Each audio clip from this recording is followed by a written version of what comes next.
ಬೆಂಗಳೂರಿನ ಕೊಡಗೇಹಳ್ಳಿಯಲ್ಲಿ ಚಿನ್ನದಂಗಡಿ ದರೋಡೆ ಮಾಡುವಂತಹ ಸಂದರ್ಭದಲ್ಲಿ ಶೂಟೌಟ್ ಆಗಿತ್ತಲ್ಲ, ಆ ಪ್ರಕರಣದಲ್ಲಿ ವ್ಯಕ್ತಿಯೊಬ್ಬರು ಸಾವನ್ನಪ್ಪಿದ್ದಾರೆ.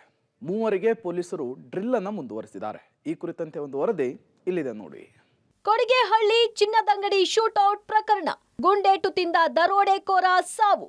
ಕೊಡಗೇಹಳ್ಳಿ ಜ್ಯುವೆಲರಿ ಶಾಪ್ನಲ್ಲಿ ದರೋಡೆ ಪ್ರಕರಣದಲ್ಲಿ ಒಬ್ಬನ ಸಾವಾಗಿದೆ.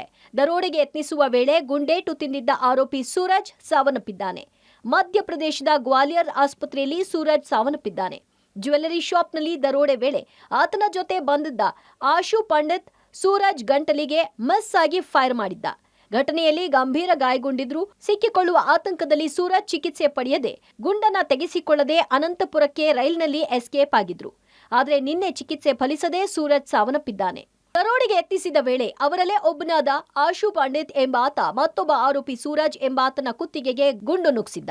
ಈ ವೇಳೆ ಸೂರಜ್ ಗೊತ್ತಾಗದ ರೀತಿಯಲ್ಲಿ ಕುತ್ತಿಗೆಗೆ ಮಫ್ಲರ್ ಸುತ್ತಿ ತಾನು ತಂದಿದ್ದ ಕಂಟ್ರಿ ಮೇಡ್ ಪಿಸ್ತೂಲ್ ಅನ್ನ ಅಲ್ಲಿಯೇ ಬಿಟ್ಟು ಬೈಕ್ನಲ್ಲಿ ರೈಲ್ವೆ ನಿಲ್ದಾಣಕ್ಕೆ ಪರಾರಿಯಾಗಿದ್ದ. ಸೂರಜ್ ಕುತ್ತಿಗೆಯಲ್ಲಿದ್ದ ಗುಂಡು ತೆಗೆಯದೆ ಅದನ್ನ ಮರೆಮಾಚಿ ಅಲ್ಲಿಂದ ಮಧ್ಯಪ್ರದೇಶಕ್ಕೆ ಪರಾರಿಯಾಗಿದ್ದ. ಇನ್ನು ದರೋಡೆ ಸಂಬಂಧ 4 ಪೊಲೀಸರು ಬಂಧಿಸಿದ್ದಾರೆ. ವಿಕಾಸ್ ಪಂಡಿತ್, ಪ್ರದೀಪ್ ಶರ್ಮಾ, ಆಶು ಶರ್ಮಾ ಹಾಗೂ ಖಾನಾ ಶರ್ಮಾ ಬಂಧಿತ ಆರೋಪಿಗಳು. ತನಿಖೆಗಿಳಿದ ಪೊಲೀಸರಿಗೆ ಬೈಕ್, ಸಿಸಿಟಿವಿಗಳು ಬಿಟ್ರೆ ಬೇರೆ ಯಾವುದೇ ಒಂದು ಕುರುಹುಗಳು ಸಿಕ್ಕಿರಲಿಲ್ಲ. ಅಷ್ಟಕ್ಕೂ ಅವರೆಲ್ಲ ಇಲ್ಲಿನವರೇ ಅಲ್ಲ, ಆದ್ರೆ ಅವರು ಬಿಟ್ಟು ಹೋದ ಫಿಂಗರ್ ಪ್ರಿಂಟ್ ಅಷ್ಟೂ ಜನ ಸಿಕ್ಕಿ ಬೀಳುವಂತೆ ಮಾಡಿದೆ. ಫಿಂಗರ್ ಪ್ರಿಂಟ್ ನ ಅಕ್ಯೂಸ್ಡ್ ಡಾಟಾಗಳಲ್ಲಿ ಹುಡುಕಿದಾಗ ರಾಬರ್ಸ್ನ ಸಂಪೂರ್ಣ ಮಾಹಿತಿ ಸಿಕ್ಕಿದೆ. ಇವರೆಲ್ಲರೂ ಈ ಹಿಂದೆ ಮಧ್ಯಪ್ರದೇಶದಲ್ಲಿ ಕೂಡ 10 ಬಾರಿ ರಾಬರಿಗಳನ್ನ ಮಾಡಿರುವುದು ಬೆಳಕಿಗೆ ಬಂದಿದೆ.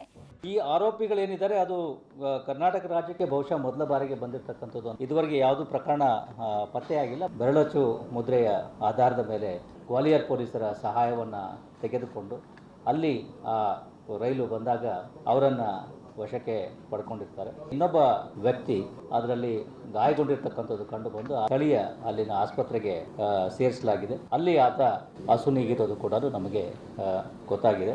ಆರೋಪಿಗಳಲ್ಲಿ ಮಧ್ಯಪ್ರದೇಶದ ಮೊರೆನೋ ಜಿಲ್ಲೆಯವರಾಗಿದ್ದು ಇವರು ಅಲ್ಲಿ ಕೂಡ ಈ ಪ್ರಕರಣ ದಾಖಲಾಗಿರ್ತಕ್ಕಂಥದ್ದು ತಿಳಿದು ಬಂದಿದೆ.